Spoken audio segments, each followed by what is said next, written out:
박근혜 대통령은 북한이 제7차 노동당 대회를 통해 진정성 있는 변화를 보여주지 못했다면서 핵 보유국이라는 억지 주장과 함께 도발 위협을 지속하고 있다고 지적했습니다. 북한 김정은이 제7차 노동당 대회에서 노동당 위원장으로 추대됐습니다. 노동당 규약을 개정해 핵경제 병진 노선을 명문화했습니다. 6.25 전쟁 당시 유엔군으로 참전했던 네덜란드의 한 참전 용사가 세상을 뜨기 전 한국에 있는 전우들 곁에 묻히고 싶다는 유언에 따라 63년 만에 한국으로 다시 돌아왔습니다. 시청자 여러분 그리고 장병 여러분 안녕하십니까? 국방뉴스를 전해드립니다. 박근혜 대통령이 북한의 7차 당대회와 관련해 북한이 핵보유국이라는 억지 주장을 하고 있다고 밝혔습니다. 박 대통령은 이런 안보 상황을 이겨내기 위해 정쟁으로 국익을 해치지 말아야 한다고 강조했습니다. 오상현 기자의 보도입니다. 박근혜 대통령이 북한의 제7차 당대회와 관련해 진정성 있는 변화를 보여주지 못했다고 밝혔습니다. 오히려 북한은 핵보유국이라는 억지 주장을 하고 도발 위협을 지속하고 있다고 지적했습니다. 진정성 있는 변화는 보여주지 못한 채 핵보유국이라는 억지 주장과 함께 핵 능력 강화를 밝히는 등 국제사회의 경고를 무시하면서 도발 위협을 지속하고 있습니다. 10일 열린 국무회의 모두 발언에서 박 대통령은 이런 안보 상황과 경제 침체 등을 이겨내기 위해 국가적 역량을 한 곳으로 모아야 한다고 강조했습니다. 이러한 안보 상황과 경제 침체 등을 이겨내기 위해서는 국가적 역량을 한 곳으로 모으고 정쟁으로 국익을 해치지 않아야 합니다. 국민의 힘으로 자유민주주의를 지키고 국가를 지켜나가야 합니다. 한편 박 대통령은 최근 이란 국빈 방문에서 이란이 한반도 비핵화와 평화 통일에 대한 지지를 표명했다며 외교적으로 상당한 의미가 있다고 자평했습니다. 북한과 전통적 우호 관계를 유지해온 이란과 앞으로 한반도 문제와 관련해서 협력할 수 있는 여지를 만들었다는 점에서 외교적으로 상당한 의미가 있다고 생각합니다. 박 대통령은 또 이란에서 우리 태권도 보급은 괄목할 만했고 이란 국민들의 우리 문화에 대한 관심도 매우 높았다며 앞으로 양국 간 문화 교류와 이란 내 우리 문화의 확산을 위해 최선을 다해주길 바란다고 밝혔습니다. 국방뉴스 오상현입니다. 나흘간 진행된 북한의 제7차 노동당 대회에서 김정은이 노동당 위원장으로 추대됐습니다. 한편 북한은 노동당 규약을 개정하며 핵 경제 병진 노선을 명확히 했습니다. 김하영 기자가 보도합니다. 36년 만에 열린 북한의 7차 노동당 대회를 통해 김정은이 조선노동당 위원장에 추대됐습니다. 김정은 동지를 조선노동당 위원장으로 높이 추대할 것을 본 대회에 정중히 제의합니다. 참석자들의 만장일치로 노동당 위원장에 추대된 김정은은 인민을 높이 받들어 혁명 앞에 충실할 것을 맹약한다며 최후 승리를 반드시 쟁취할 것이라고 강조했습니다. 김정은이 노동당 위원장에 오른 것은 노동당 기능을 정상화해 북한의 당 우위 지배 체제를 확고히 하겠다는 의도로 풀이됩니다. 이날 김정은은 노동당 위원장을 비롯해 당 중앙위원회 위원, 당 중앙군사위원회 위원장 등 하루 만에 당내에서 5개의 직책에 추대됐습니다. 이로써 김정은은 기존에 맡았던 인민군 최고사령관, 국방위원회 제1위원장 등을 포함해 총 9개의 공식 직함을 보유하며 당과 군에서 절대적 권력을 누리게 됐습니다. 한편 북한은 이번 당대회를 통해 핵경제 병진 노선을 노동당 규약에 명문화했습니다. 김정은은 당 중앙위 사업 총화 보고에서 핵 보유국이 됐다고 자처하며 그에 맞게 대외 관계를 발전시켜 나가야 한다고 말했습니다. 우리는 제국주의 핵 위협과 전쟁이 계속되는 한 경제 건설과 핵무력 건설을 병진시킬 때 대한 전략적 노선을 항구적으로 틀어주고 자위적인 핵무력을 질량적으로 더욱 강화해 나갈 것입니다. 한편 10일 평양 김일성 광장에서는 인민복을 입은 김정은이 참석한 가운데 북한의 제7차 노동당 대회를 기념하는 군중대회가 열렸습니다. 북한은 조선중앙TV를 통해 군중대회를 실황 중계하며 김정은에 대한 우상화 수위를 한껏 높였습니다. 국방뉴스 김하영입니다. 합동참모본부가 빈센트 브룩스 한미연합사령관의 취임을 환영하는 환영의장 행사를 열었습니다. 10일 합참 대연병장에서 열린 이번 환영의장 행사는 한미 주요지기자 20여 명이 참석했습니다.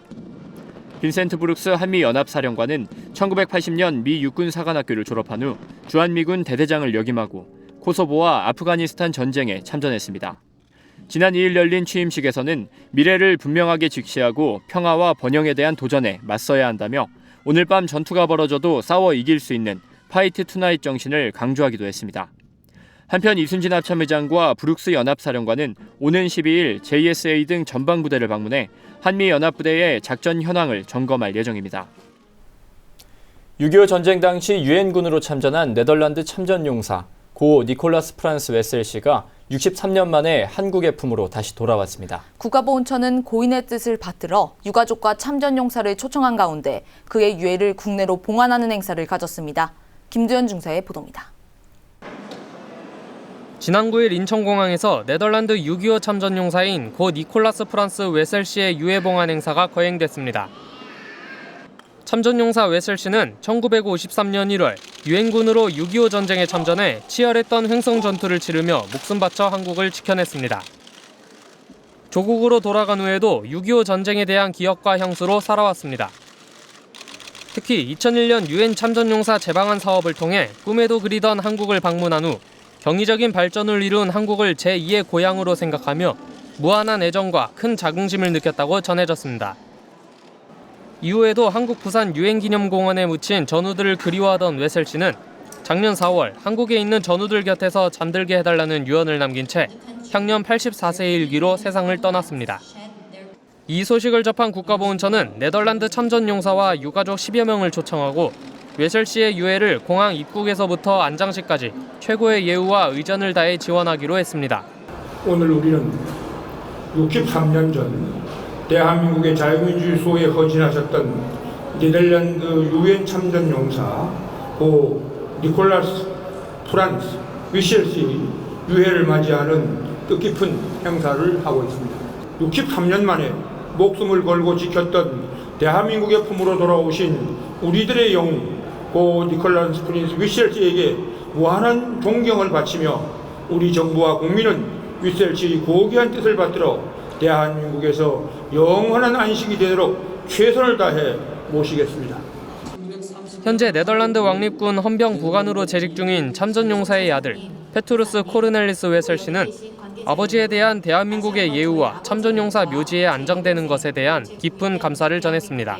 My family, his sisters, his brothers who are still alive, my sister, my wife and myself want to thank you, people of Korea, for this possibility.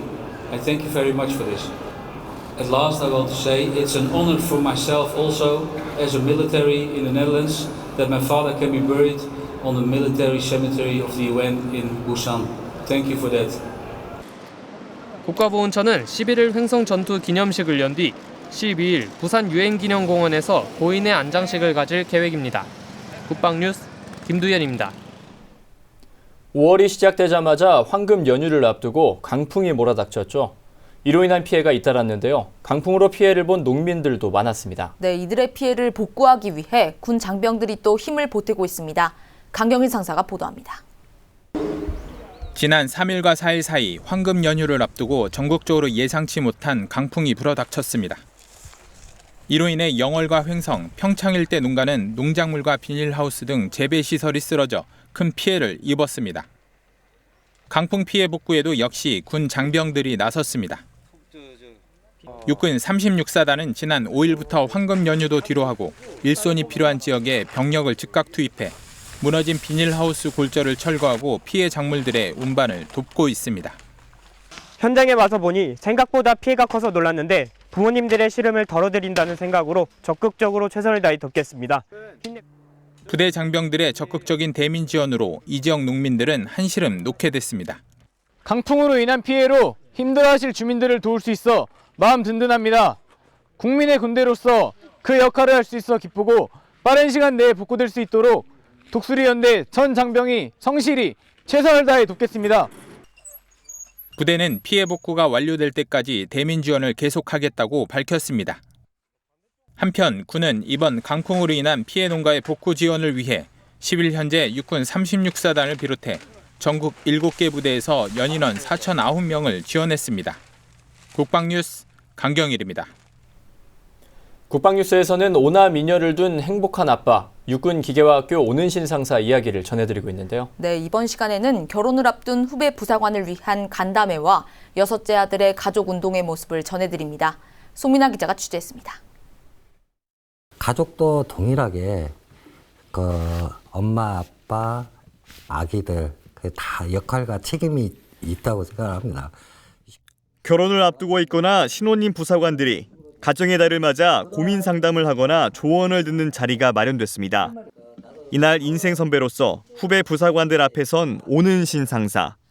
부사관으로 20여 년간 근무하며 7남매를 키운 소중한 경험 보따리를 하나하나 풀어놓습니다.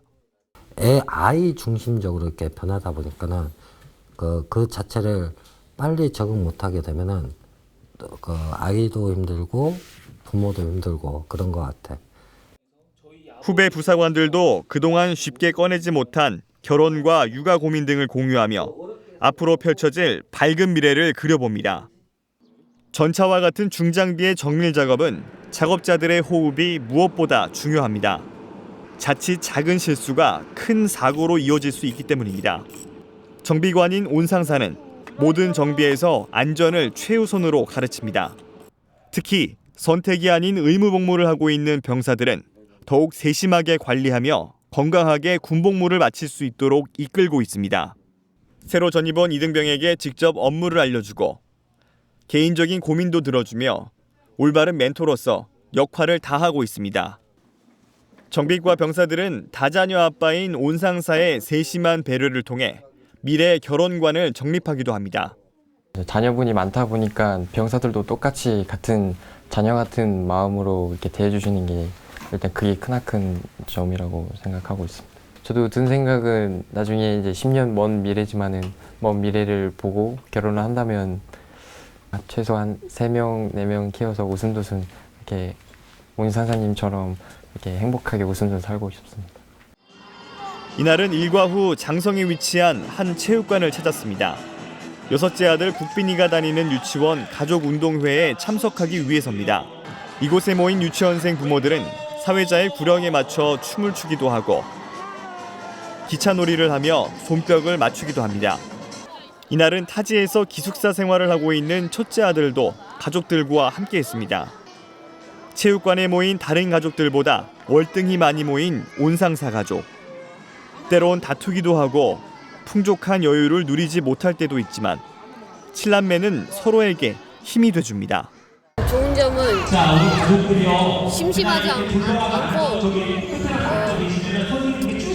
친구처럼 잘 지내게 됩니다.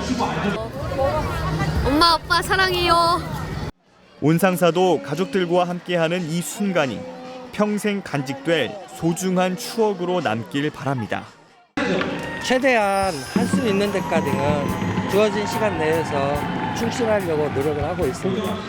언제까지라도 이 시간을 기억할지 모르지만 잠시만이라도 한순간의 추억이라도 간직할 수 있는 그런 기억이 됐으면 해서 열심히 노력 중에 있습니다. 사랑한다. 국방뉴스 송민아입니다. 36년 만에 열린 북한의 제7차 노동당 대회가 9일 폐막됐습니다. 핵과 경제 병진 노선을 재확인한 김정은은 노동당 위원장이라는 새로운 직위를 얻었습니다. 김정은 시대를 선포하기 위한 나홀로 대관식에 그들만의 잔치였다는 평가 속에 끝난 북한의 7차 노동당 대회 결산해 보겠습니다. 동국대학교 북한학과 김용현 교수 자리에 함께했습니다. 교수님 어서 오십시오. 안녕하십니까? 네, 안녕하십니까? 예, 교수님 반갑습니다. 네. 앞서 말씀드린 것처럼 김정은이 이번 당대회를 통해서 노동당 위원장이라는 최고직위를 또 얻게 됐는데요. 네네. 예, 어떤 의미로 받아들이면 될까요? 사실 이제 이것은 김정은 제1위원장이 제1비서라고 하는 그런 직책을 갖고 있었는데 그것을 당위원장이라고 하는 직책으로 바꾼 겁니다. 그러니까 그동안 좀 협소한 의미의 그 당의 그 최고 지도자 이런 이미지였다면 이제는 명실상부한 김정은의 당, 김정은 위원장이 당을 완전히 장악하고 당을 끌고 간다. 네. 이런 차원에서 명칭을 바꿨다. 1949년도에 김일성 주석이 네. 당시에 그 당위원장이라는 직책을 가진 바가 있는데 그때 당위원장 직책이 다시 부활됐다 이렇게 볼 수도 있겠습니다. 네. 네, 또 변화라고 할 수 있는 게 아버지 김정일 때는 성군 정치를 했습니다. 근데 김정은 시대에 들어서는 선당 정치 이렇게 네네. 돌아섰는데 어떤 변화가 있을까요? 사실 선당 정치라고 하는 것은 명확하게 그동안의 북한이 그 북한 체제를 유지해오는 일관된 방법이 당을 우선한 것이었습니다. 그런데 1990년대 후반에 북한 사회가 대단히 경제적으로 어려워지고 대량 아사 상태가 발생하면서 성군 정치라고 하는 것이 갑작스럽게 튀어나온 것이죠. 네. 그러니까 다시 정상화된다. 북한의 그동안 통치 행태가 당을 중심으로 간다는 것은 결국 정상화된 북한의 체제를 말한다. 그렇게 이야기를 할 수 있겠습니다. 네, 또 사실 또 궁금했던 것 중에 하나가 이번 당대회 이전에 뭐 휘황한 설계도니 뭐 새로운 전성기니 예고가 많았습니다. 네네. 그런데 실제로는 또 어땠습니까? 그렇게 특별하게 우리가 아주 특기할 만한 북한 노동당의 특별한 변화, 예를 들어서 개혁개방 문제랄지 또는 핵 문제에 있어서 아주 특별한 이야기는 나오지 않았다.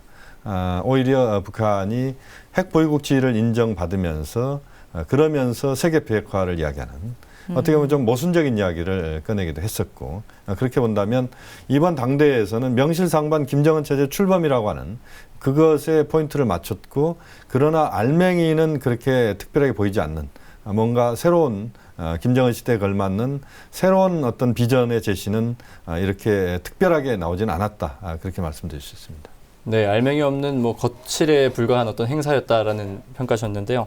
그 이번 대회에서 또 저희가 관심을 갖고 지켜봤던 부분이 권력 서열의 재편입니다. 뭐 김정은의 여동생인 김여정이라든지 아니면 최룡해에 대한 부분들을 일 텐데요. 네. 우리가 뭐 이 인사에 대해서 눈여겨볼 만한 인물들이 좀 있습니까? 이번에 역시 눈여겨볼 인물은 최룡해 당 비서가 정치국 상무위원회에 재진입한 겁니다.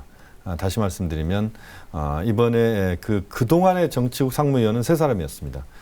김정은 위원장과 그다음에 황병서 총정치국장, 그다음에 김영남 최고인민회 상임위원장 세 사람이었는데 최룡해 비서와 그다음에 박봉주 총리가 포함된 겁니다. 결국 이것은 당과 내각의 핵심 포스트가 그 북한의 노동당의 최고위직에 들어가서 김정은 체제를 떠받드는 그런 역할을 한다 이렇게 봐야 될 것 같고 그중에 최룡해는 앞으로 그 북중 관계랄지 전반적인 당을 이끌고 하는 데 있어서 중요한 역할을 한다. 또 우리가 주목할 인물은 역시 김여정입니다. 이번에 당 중앙위원회 위원회에 선출이 됐는데 물론 이제 그 더 높은 직위로 가느냐를 우리가 여러 가지 각도에서 봤습니다만 당 중앙위원회 위원 정도로 머무르면서 여전히 실세지만 그렇게 크게 공식적인 직함을 부여받지 않은 상태에서 역할을 한다. 뭐 그렇게 볼 수 있을 것 같습니다. 네, 또 이번 대회에 또 모순된 게 많긴 했지만 특별하게 모순됐다고 할 수 있던 것 중에 하나가 핵개발 의지를 계속 드러내고 있는데 또 비핵화를 또 얘기를 했습니다. 이걸 어떻게 보십니까?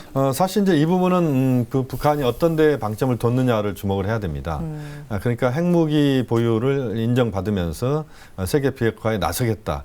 이런 이야기를 꺼냈는데 그것은 결국 핵 보유 의지는 명확하게 드러냈다. 그러니까 북한이 핵 포기를 절대 하지 않겠다. 이런 입장은 분명하게 이번에 또 드러낸 겁니다.